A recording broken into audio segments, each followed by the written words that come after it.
Ողջույն, եթերում հարցազրույցն է, զրուցելու եմ աշխատանքի և սոցիալական հարցերի նախարար Արսեն Թորոսյանի հետ։ Բարև ձեզ։ Շնորհակալություն պարոն Թորոսյան հրավերն ընդունելու համար, տարին ամփոփենք։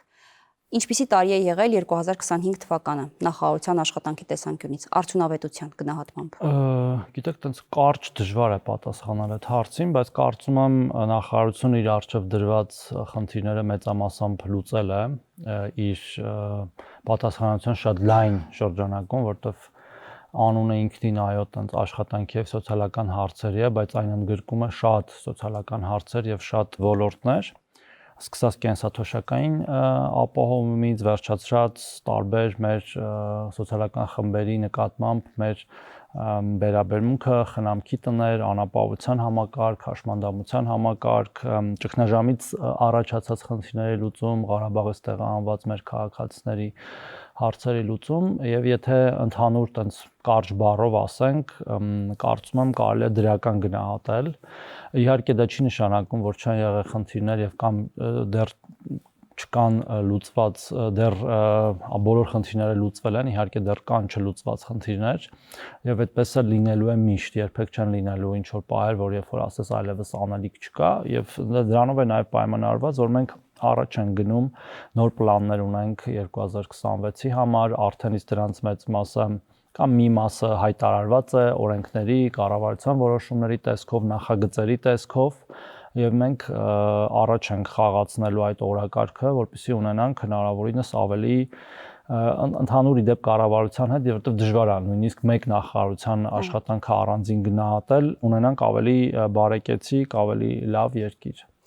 Քաղաքացիներն արդյոք այսօր ավելի լավ են ապրում։ 25 թվականի կտրվածքով համեմատության մեջ հարցը շատ պարզ եմ ձևակերպում, հիմնավորումը հետևյալ կերպ, որ ընդդիմադիր ձեր գործընկերներն ասում են, որ մարդիկ այսօր ավելի բարեկեցիկ չեն ապրում,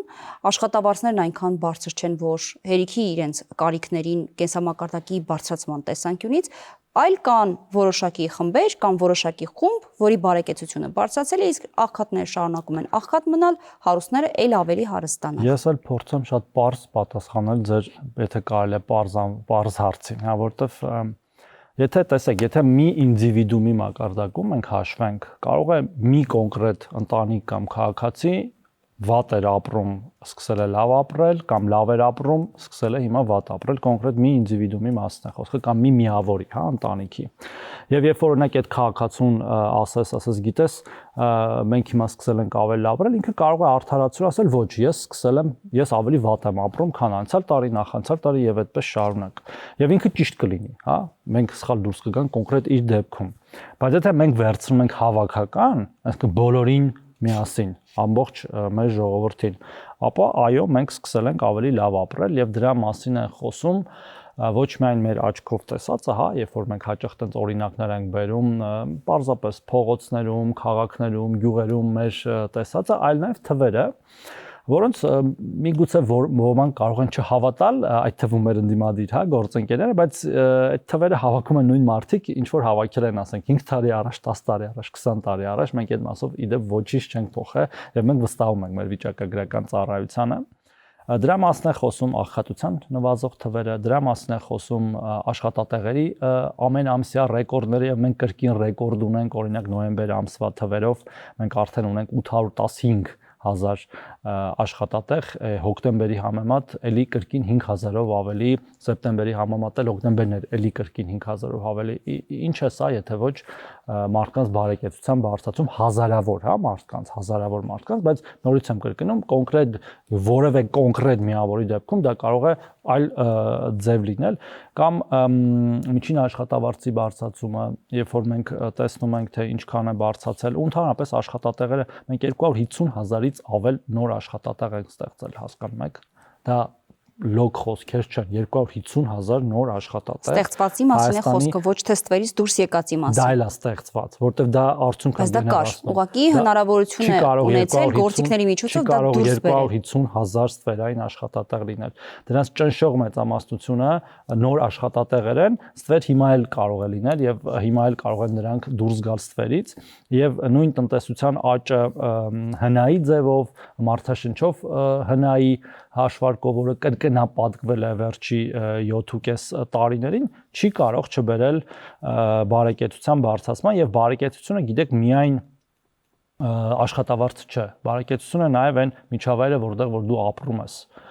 ճանապարհաշինությունը, մանկապարտեզադպրոցաշինությունը, հիվանդանոցներն ու պոլիկլինիկաների շինարարությունները, ջրամատակարարումը, աղբահանությունը, լուսավորություն, այդ ամեն ինչը բարեկեցության, կրթության բարեփոխումները բովանդակային, ոչ թե շենքային, այդ ամեն ինչը ընդհանուր բարեկեցության մաս են կազմում եւ ակնհայտորեն մենք հիմա ավելի բարեկեցիկ վիճակում ենք, քան 3,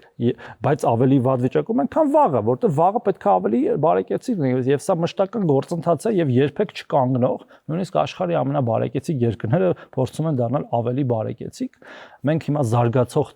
տնտեսություն ունենք, հա, այդպես ասած, եթե դասակարգ ենք համաշխարհային այդ կրիտերիաներով, որ ինչ որ մի պահի դառնանք զարգացած։ Մենք դեռ երկար ճանապարհ ունենք այդպիսի տնտեսություն դառնալու համար, բայց ես կարծում եմ, որ մենք ճիշտ ճանապարհի վրա ենք։ Էլ չեմ խոսում խաղաղության գործընթացի հետևանքների կամ արդյունքների մասին, երբ որ բացվող ճանապարհները ել ավելի զարգ կտան տնտեսության զարգացմանը, ինչը իդեպ մենք հիմա արդեն տեսնում ենք, նույնիսկ դեռ ամբողջությամբ չբացված, ավելի մատչելի վառելիք, ավելի հասանելի սնունդ, հացահատիկ եւ այլն։ Դա դեռ մեկ անգամյա է, հետագան չգիտենք ինչպես է լինելու։ Նույն ծորենի հետ կապված ներմուծումը հացի գների, ալյուրի գների վրա դեռևս չի ազդել, մենք չենք տեսել։ Դիվերսիֆիկացիան այդպես չի աշխատում, երբ որ դու ունես տարբեր աղբյուրներ նույն ապրանքի, դու կարողանում ես լավ դիրքերից բանակցել, բայց ես սա բերում եմ որպես օրինակ ընդհանուր միջավայրի, հիմա ես չեմ կոնկրետ անում կոնկրետ մի բանի վրա։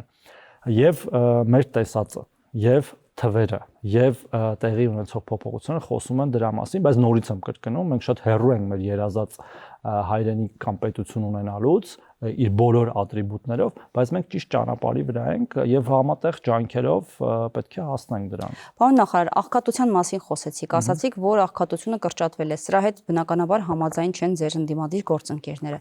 Ասում եք կան թվեր, խնդրում այդ թվերի մասին ասացեք 25 թվականի կտրվածքով, ինչքան է եղել նախորդ տարի, որքան է կրճատվել 25-ին։ 25 թվականը դեռ չի ավարտվել եւ 25 թվականի թվերը հրապարակվելու են 26 թվականի աշնանը, ինչպես 25 թվականին հրապարակվեցին 24 թվականի թվերը եւ մենք ծայրահեղ աղքատության թվով ունենք այս բանին 0.6%, նախորդից 0.5-ով ցածր, այսինքն 1.1 էր, հիմա 0.6 է դարձել։ Դրանից առաջ էր 1.5 էր, թե ինչքան էր, հիմա հանգիստ չեմ հիշում, այսինքն մենք ունենք տենդենց իջեցման, հա։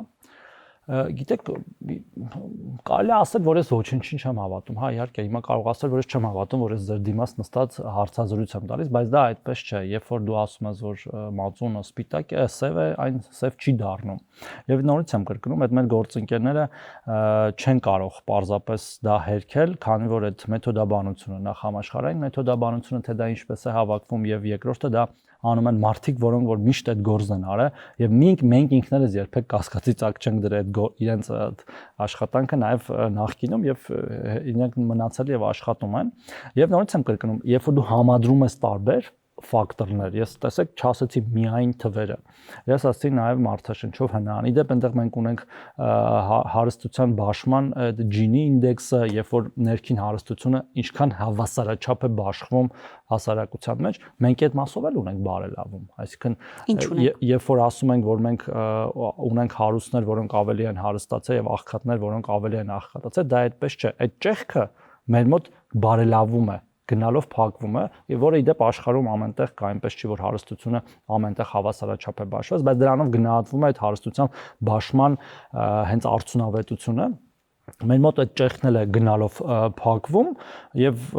բայց նորից եմ կրկնում, դա չի նշանակում, որ մենք խնդիրներ չունենք։ Մենք իհարկե ունենք դեռ շատ քաղաքացիներ, որոնք տարական բնակվելու պայմաններ չունեն գյուղերում եւ մենք ամեն օր զբաղվում ենք այդպիսի տասնյակ քաղաքացիների խնդիրներով, շատ ինդիվիդուալ, բայց միևնույն ժամանակ մենք նաեւ մեծ ծրագրեր ենք անում այդ հարցը լուծելու համար։ Օրինակ նույն սահմանամերձ բնակավայրերում բնակարանային շինության այդ ծրագիրը 16 միլիոնների հայտնի ծրագիրը, որով 2300 ըստ էության տուն է կառուցվում, դա նաև այդպիսի քաղաքացիների համար է, ովքեր չունեին բնակվելու վայր կամ պատշաճ բնակվելու վայր եւ կունենան, եւ դա մասշտաբային, այսինքն 2300-ը, եթե միջին 3-4 հոգանոց ընտանիքի մասին հաշվենք, դա 10000-ից ավել քաղաքացու բնակարանային ապահովման հարցը լուծել 2-3 տարում, եւ որը մենք իդեպ պատրաստվում ենք շարունակել նոր տարում արդեն դրա մասին կհայտարարենք եւ մնացած մեծ մասշտաբային ծրագրեր, այսինքն խնդիրներ կան, խնդիրները լուծվում են, դեռ կան չլուծված խնդիրներ, որոնցով մենք պետք է զբաղվենք թե ինդիվիդուալ մակարդակում մեր ռեսուրսներով եւ թե նաեւ համակարգային։ Մեր նոր անապահովության համակարգը, որ պիլոտավորում ենք Կոտայքում եւ Սյունիքում, որը պետք է բերի մեր քաղաքացիների այդ համակարգերում չմնալուն, այլ աշխատանք ունենալով դուրս գալուն, իսկ եւ մյուս քաղաքացիներին, ովքեր որ այնուամենով չեն կարողանա աշխատել, տարբեր պատճառներով, երեխաների առկայություն շատ մեծաթիվ, հաշմանդամ անձանց առկայություն տանիքում, որոնց պետությունը աջակցի թե ոչ թե 20 կամ 30,000 դրամով, այլ ըստ իրական կարիքի։ Մենք օրինակ այդ նույն պիլոտով մարզերում, Կոտայքում եւ Սյունիքում մեր միջին ընտանեկան նպաստի չափը մոտ 80,000 դրամ է։ 78 ի տարբերություն նախկին 20-30,000-ի եւ մենք ունենք շատ ավելի բարձրել, այսինքն մինչեւ 100 ավել 150,000 դրամ նպաստացող քաղաքացին, ինչը կրկին լավ չէ, իհարկե լավ կներ, որ իրենք ունենային աշխատանք եւ այդ նպաստը չստանային, բայց եթե այդպես է եւ դու ուզում ես նրան աջակցես, դու պետք է պատշաճ, աջակցես, որպեսզի չստացվի, որ ինչ որ ֆիկտիվ նշում ես, որ աջակցում ես, բայց իրականում չես աջակցում։ Եվ այդ համակարգի իհարկե ավելի բարելավված տարբերակն է, մենք մոտ կես տարի հետո կներդնենք ամբողջ հանրապետությունում, այսինքն տարբեր ուղղություններով աշխատանքները կատարվում են, ել չեմ ասում, որ մենք նաև մեր խնամքի հաստատությունների բարելավումով ենք զբաղվում, որտեղ էլի մեր հազարավոր քաղաքացիներ են ապրում հենց մեր հոգացության ներքո, կապիտալ ձևով, սննդով ենք զբաղվում, հագուստով ենք զբաղվում։ 25-ին ինչ է նրանց կյանքում փոխվել դրական առումով։ 25-ին նրանց կյանքում փոխվել է այն, որ այսինքն շարունակվել են այդ պետական հոգացության տակ մնալ եւ բարելավված ծառայություններ ստանալ, աջակցող միջոցների մասով է փոփոխություններ իրականացվել մեր հաշմանդամություն ունեցող քաղաքացիների,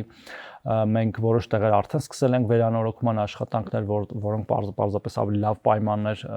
կապավեն նրանց համար, իսկ 26-ին ավելի մեծ թափով ենք դա իրականացնելու եւ ես անվերջ կարող եմ խոսել իրականում այդ ամեն ինչի մասին, բայց այլ հարց, թոշակների եւ աշխատավարձերի չափերին գալով ձեր ընդդիմադիր գործընկերները կասեն 25 թվականին կարող եք բարձրացնել թոշակներ եւ աշխատավարձեր, եթե օրինակ մեր տնտեսությունը շատ լավ վիճակում է եւ զարգացողից կարող ենք հասնել մինչեւ զարգացած երկրի կարգավիճակին։ Կարող եք բարձրացնել։ Եթե այո, ինչու՞ չեք արել։ Տեսեք, ով ասեց որ չեն կարել։ Դե ասեք ինչքանով եք արել։ Չէ, ով ասեց որ ես բայց քիչ առաջ ինչ էի ասում։ Ասում եմ միջին աշխատավարձը մեր մոտ գնալով բարձրանում է եւ ինչը եւ այդ սովետական մոտեցումը, գիտեք, բարձրացրեք աշխատավարձերը։ Կառավարությունը աշխատավարձեր չի բարձրացնում։ Կառավարությունը ստեղծում է պատշաճ պայմաններ տնտեսության համար, որպեսզի տնտեսությունը զարգանա եւ տնտեսությունը ինքնին բարձրացնի աշխատավարձերը, ինչը տեղի է ունենում։ Մեր միջին աշխատավարձը հոկտեմբերի թվերով, եթե չեմ սխալվում, 310,000 դրամ էր, նոյեմբերինը մի ժամ առաջ եմ ստացել, չեմ հասցրել դեռ նայել, միայն թիվն էի հասցրել նայել, որ եւս 5,000-ով ավելացել է աշխատատեղերի թիվը։ Դուք դա մասնավոր հատվածինն եք ասում։ Ամբողջ տնտեսության մասն է խոսքը։ Մասնավոր ոչ, մասնավոր չկա, այսինքն աշխատատեղ, վճարովի աշխատատեղ, որտեղ մարդը աշխատում է եւ ստանում է աշխատավարձ։ Եվ իսկ պետականինը բարձրացրել են, ով ասես չեն բար, բայց այդ կամավոր ատեստավորումները ուսուցիչների, զինվորականների, ոստիկանների մեր պետական ապարատում աշխատողների տարբեր մոդելներով խրախուսումներ, ովքեր որ լավ են աշխատում, դա աշխատավարձի բարձրացում չի։ Եվ գիտեք, նվազագույն կամ բազային աշխատավարձի բարձրացման մասին է խոսքը համընդհանուր տրամաբանությամբ։ Նախ նվազագույն աշխատավարձի բարձրացումը ինքնին աշխատավարձի բարձրացում չի երաշխավորում, սկսենք դրանից, եւ աշխատավարձը պետք չի ֆիկտիվ որ բարձրանա, հա, օրինակ մենք հիմա կա 75,000 դրամ անվազագույն աշխատավարձը, որից շատ այլ բաներ են հաշվարկվում, այդ թվում նաև պետական աշխատողների աշխատավարձեր, դու բարձրացնում ես, որը նաև ազդում է տնտեսության վրա, բայց տնտեսվարողները սկսում են օրինակ գրանցել ոչ թե 1 դրույքով աշխատողին, այլ 0.75 դրույքով, որպեսզի տան նույն աշխատավարձը, որտեղ դրանից ավել չեն կարողանում տալ։ Բայց դու անում ես, բայց մենք անում ենք հակառակը, մենք այնպիսի պայմաններ ենք ստեղծում տնտեսվարողների վրա, որ ոչ թե աշխատավարձերը ֆիկտիվ բարձրանան, այլ բարձրանան իրապես։ Եվ մենք նաև ունենք ուրիշ վիճակագրություն։ Տեսեք, այս իմ ասած 815,000 աշխատատեղերի մեջ կան տարբեր աշխատավարձ ստացող քաղաքացիներ, չէ՞, ասենք մինչև 100,000, մինչև 200,000, 400, 500 եւ այլն։ Մեր մոտ տեղի ունենում նաև հետեւյալը՝ միգրացիա ցածր աշխատավարձ ստացող զոնայից դեպի բարձր աշխատավարձ ստացող զոնա, այսինքն աճը, աշխատատեղերի աճը տեղի է ունենում բարձր աշխատավարձ ստացող քաղաքացիների հաշվին։ Ցածր աշխատավարձ ստացող քաղաքացիների թիվը կրճատվում է, բարձր աշխատավարձ ստացող քաղաքացիների թիվը բարձրանում է։ Դա նշանակում է, որ քաղաքացիները սկսում են ավելի բարձր աշխատավարձ ստանալ։ Բայց դա քանի տոկոսը աշխատողների։ Դրանք տասնյակ հազարավոր մարդիկ են, տասնյակ հազար։ Հիմա ձեռքից տակ թվեր չունեմ, որտեվ կոնկրետ այդ թեմայի, այսինքն կարող էի բերել այդ տեղեկանքը եւ նայեինք միասին, եւ մենք բարբերաբար հրապարակում ենք կառավարության նիստին, օրինակ անցյալ անգամ դրա մասին էկոնոմիկայի նախարարը հենց խոսեց։ Այսինքն միանշանակ դա այդպես է եւ կենտրոնանալ այդ նվազագույն աշխատավարձի վրա ես պարզապես իմաստ չեմ տեսնում, երբ որ դու տեսնում ես իրական, այսինքն իրական սեկտորում, տնտեսության իրական սեկտորում աշխատավարձերի բարձրացում, որը շարունակական գործընթաց է, դա էլ երբեք չի գալու ինչ որ մի պայ, որ ասենք շատ լավ, մեր աշխատավարձերը բարձր են այնքան, որ այլևս պետք չի բարձրացնել։ Ու դա մշտական գործընթաց է, որտեղ իսկ կենսաթոշակների ներողություն այս միջին աշխատավարձի մասով, այդ բարձր միջին աշխատավարձը որքանով է քաղաքացիների գնողունակության վրա երևում։ Ում վրա պետք է երևա, կներեք, այդ 815,000 Հիմա քաղաքացիները ավելի գնողունակ են դարձել այդ բարձրացման շնորհիվ։ Իհարկե ավելի գնող, բայց ինչի՞ դա նաև սպառման ծավալներն են դրա մասին խոսում։ Այդ մեր խանութների շրջանառությունը նաև դրա մասին խոսում։ Այսինքն դա մի գործոնի արտահայտություն չէ, դա բազմաթիվ գործոններ արտահայտում են այդ ամեն ինչը եւ գիտեք միշտ կարելի է այտենց մանիպուլացնել կամ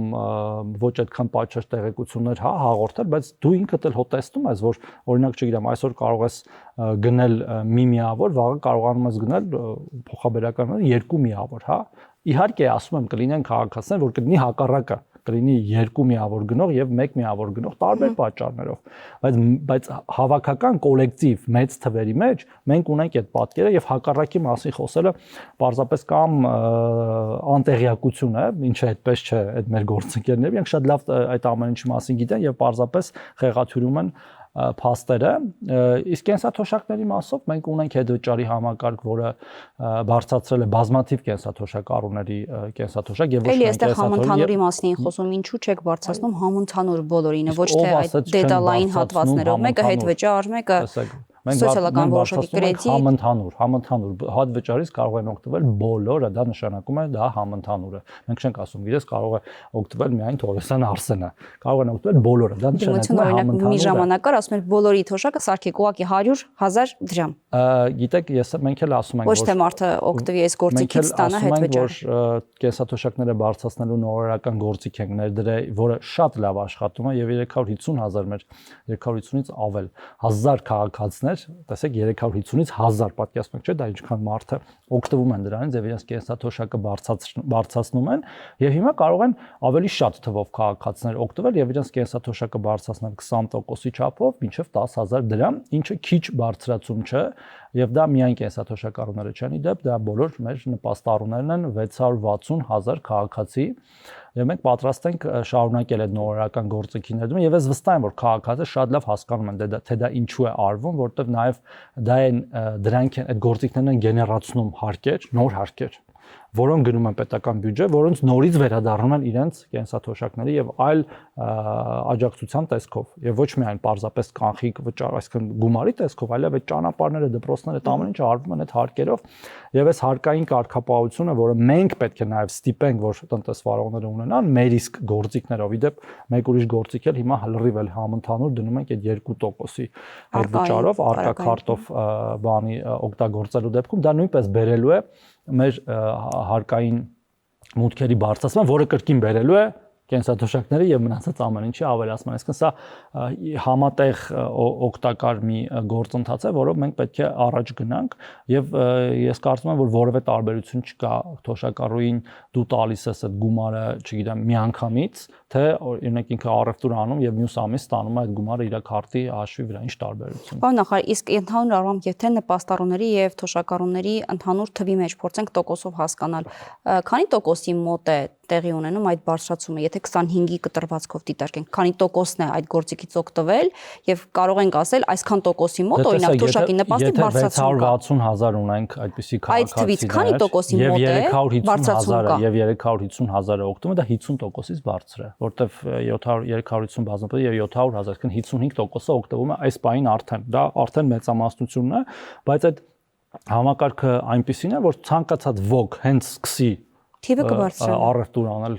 անկանխիկ, ավտոմատ ինքն է կդառնա այդ շահը եւ մենք տեսնում ենք, մենք ամեն ամիս 1000, 2000, 5000 աճ ունենք։ Հիմա էլ